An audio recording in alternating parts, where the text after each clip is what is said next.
আজকে আমি সামুদ্রিক চাপা শুটকি ভর্তা করব। খুব সহজেই এটা করা যায়।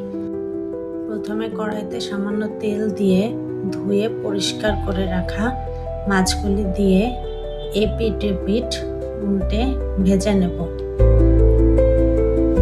ভালোভাবে ভাজা হয়ে গেলে এমনিতেই মাঝখানের কাঁটাটা বের হয়ে আসবে। এবার কাঁটাগুলি উঠিয়ে ফেলে দিব। তারপর মাছগুলি একটু নাড়াচাড়া করে কড়ার থেকে উঠিয়ে নেব।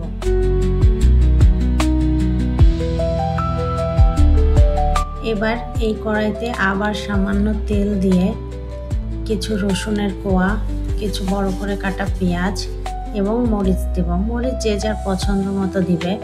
আমি শুকনো এবং কাঁচামরিচ মিলিয়ে দিয়েছি। তারপর কিছুক্ষণ ভেজে মরিচগুলো উঠিয়ে রাখবো।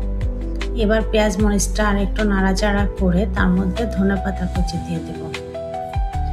এবার এর মধ্যে পরিমাণ মতো লবণ এবং সামান্য হলুদ গুঁড়া দিয়ে একটু নাড়াচাড়া করে পেঁয়াজ রসুনগুলি ভেজে নেব।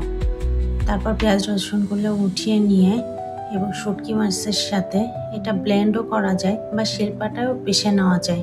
দুভাবেই করা যায়। এই ভর্তাটা গরম ভাতের সাথে খেতে অনেক মজা লাগে। আপনারা করে দেখবেন কিন্তু।